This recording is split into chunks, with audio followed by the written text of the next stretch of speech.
Creativity, something that we all naturally have, something that we're all naturally created with, something that God has gave us naturally. And a lot of us don't tap into our creativity because we fear how others may view our creativity. We're scared that our creativity is a little bit too creative, that no one's gonna buy our work, no one's gonna support our business, no one's gonna support us. We keep this creativity in our imagination. Whole time our imagination is telling us what we're capable of doing. We think that we're weird because we have these thoughts. We think that we're weird because we have these ideas. We think that we're weird because we have creative talents that we tap into that a lot of people don't. And so we fear our potential, we fear our creativity just because we see everyone else dimmering theirs. This life is about living. This life is about experiencing. This life is about loving. And a part of loving who you are is loving the creativity that God has gave you naturally. A part of loving who you are is showing what you have to offer the world. A part of loving who you are is standing out and being different. The reason why I hid my creativity is because I was dwelling more into the negative thoughts than my positive ones. I know that the creativity that I have is positive. I know that it makes me feel happy. It makes me feel like I'm doing myself a favor. But when you're living in such a negative part in your mind all the time, you tend to stay there. You tend to dwell there. You tend to just exist there. The positivity, the love is kind of hard when, your negative thoughts are so loud. And my negative thoughts of, oh, no one's going to support me. No one's going to buy what I have to offer. No one cares. Those voices tend to be very loud just because everything around me kind of shows exactly what I mean when I say that. And that's why it's so important to change your thoughts. Change your thoughts when it comes to your creativity, because when you're thinking negatively the whole time, you're only going to see negative results, which is going to push you further away from your creative goal. I'm learning how to practice my self-talk because self-talk plays a huge role in why we believe in certain things.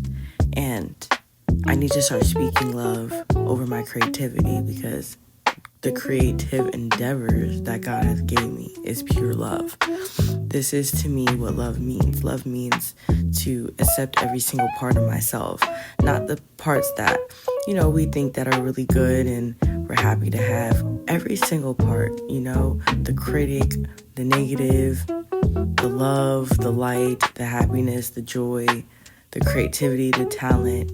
Like, once you learn how to combine all of them and love yourself for who you are, it's like your negative thinking can't even get in the way now, because you're now using your way of being negative to express your art.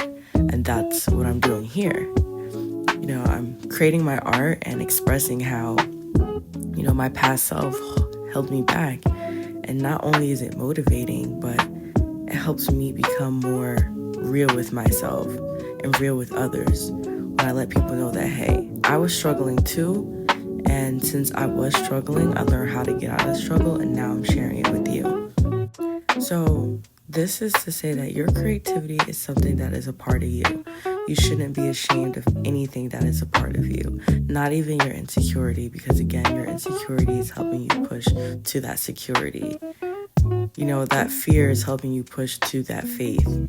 So just continue to keep believing in who you are and loving every single part of yourself and accepting it. Creativity comes when you truly let go, when you're truly releasing, when you're truly moving forward and not allowing past circumstances, not allowing past thoughts, not allowing past actions, past behavior hold you back.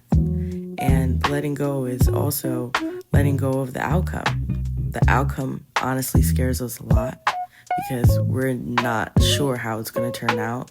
So instead of just trying, we don't try at all because we don't want to experience anything bad. But the truth is, what's bad is comfortability, staying the same, never trying, and refusing to put yourself out there. We have to stop trying and we just have to start being, because being is who you really are.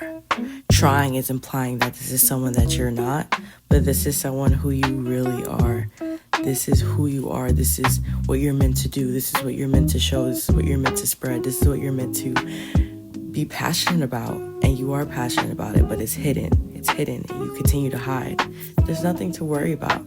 There's nothing to be scared of because God gave this to you. And since God gave this to you, this was meant for you to have. This was meant for you to experience. This is meant for you to live.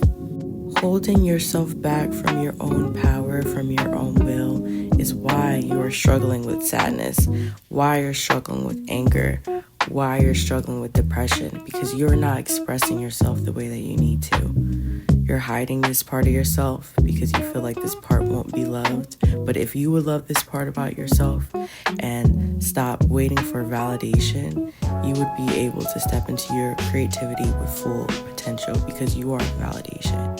Whatever you validate is real. So when you see it in your imagination, this was meant for you to have. This was meant for you to experience. And it's time for you to show up as this person that you dream of all the time, because this is really who you are. It's time to open up to your creativity. It's time to flow through your creativity. It's time to show up and be the best version of you. It's time to believe that you can do this, because you definitely can.